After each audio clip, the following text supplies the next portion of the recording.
Hello everyone, in this video I'm going to explain how aim assist works on console. I'm going to show you what settings influence the strength of your aim assist, and at the end of the video I'm going to give a bonus tip that has helped improve my aim. So to start us off, there are three basic settings for aim assist. One is sensitivity reduction, two is target tracking, and three is zoom snapping. The first aim assist setting I mentioned is sensitivity reduction. Here's how sensitivity reduction works. Let's say you're scoping in on a target and you're dragging your crosshair over to that target. When you drag your crosshair over, you'll notice on the screen that my sensitivity slows down. I'm not slowing down the intensity on my joystick, the game's doing this for me. Some people call this stickiness, it's sensitivity reduction, they both mean the same thing. The second aspect of aim assist is tracking. So here's how tracking works. If I were to go up to this target right here and completely let go of my controller, you'll notice that my crosshair is going to follow him. Just keep in mind that I am not touching the joysticks at this time. As he passes by the crosshair, I get a slight tug. That is sensitivity or aim assist tracking. The final aspect of aim assist in the finals is called snapping. So if you've ever played Black Ops 2 Zombies, I'm sure you remember spamming L2, which immediately snaps you on targets running at you.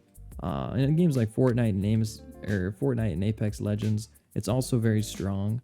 In the finals, it's a little weaker, but it's still there. I'm going to demonstrate it for you right here.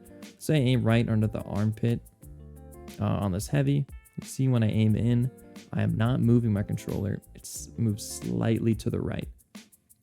Same with the head, very, very slightly. More so works on the body.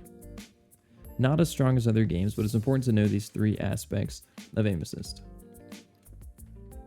Now that I've explained what aim assist is and how it works, you might be wondering or referring to your own gameplay and thinking, mine doesn't feel as strong. Well, there's one main reason why your aim assist might seem different than what I'm showing you on the screen. If you head over to your settings and you scroll down, you'll see dead zones. Most people mess with their dead zone settings because they have what is called stick drift. Stick drift means that when you're not moving your joysticks or holding your controller, your camera or your movement sticks are going to be slightly moving. I just bought a new controller recently, so I don't have stick drift. So I normally run a 0 dead zone. However, if you have your dead zone above 0, you're actually forfeiting some aim assist. If you recall the beginning of the video, I explained how tracking aim assist works. Right now, I have my dead zone set at 15 movement and 15 aiming. And I'm going to go test this tracking aim assist on this target. I'm going to set my crosshair right in the middle, and I'm going to let go of my controller. I'm sure you noticed my crosshair is not moving or tracking this target. So if you have your dead zone settings above 0, you are not going to be receiving any tracking aim assist. However, you still do receive sensitivity reduction as well as snap-on. Now I'm going back into my settings and I'm going to reduce my dead zones back to 0. Now that my dead zones are back at 0, my tracking aim assist should work. I walk up to the target, I let go, and my character is tracking this target. So, what do you need to take away from this?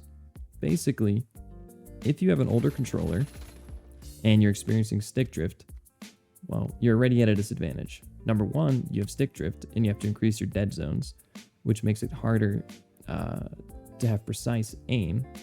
And in addition, you're not going to be able to take full advantage of aim assist. So if you want to level up your finals gameplay, level up your aim while playing on controller, I'd recommend you invest in a new controller, maintain it, keep it in a bag when you're not using it to avoid dust getting in, and making sure your dead zones are set to 0. That way, you'll have sensitivity reduction, tracking aim assist, as well as snap-on. And all of these are very important since most of us controller players on console are unable to find crossplay off lobbies against other console players. So in order to compete, we need to be able to maximize our aim assist settings. Finally, like I promised at the beginning of the video, I'd like to share one tip that has helped improve my aim. If you'll see on my gun here, I do have the Season 3 Ruby badge. I was Diamond 1 in Season 2, and I'm currently Top 100 Ruby in Season 4. So although I'm not the best player in the world, I do know what I'm talking about when it comes to playing controller console. If you look at my settings here, I have about a 400 sensitivity. However, if you look at my zoom sensitivity multiplier, it's only at 33%. So that means while scoped in or zoomed in without a scope, my sensitivity is 33% that of my maximum. This is extremely important for landing consistent shots. If it's not clear, this reduction means that when I'm scoped in on the target right here and moving my joystick right and left and right, my sensitivity is slower, and that makes it a lot easier to land consistent shots. If you're finding yourself missing shots, having trouble staying on target, or switching to different targets, I'd recommend that you lower your zoom sensitivity. Also, keep in mind that if you're going to increase your base sensitivity, you need to reduce your zoom sensitivity. And that goes the same way vice versa. If you're going to decrease your base sensitivity, you want to increase your zoom sensitivity. You can set up a pretty simple equation to keep it consistent. If anyone's interested in that, feel free to leave a comment. I appreciate you guys watching this video. Feel free to leave a like, drop a comment, check out my Twitch channel, and I hope that your aim has improved because of this video. Have a good one, everyone.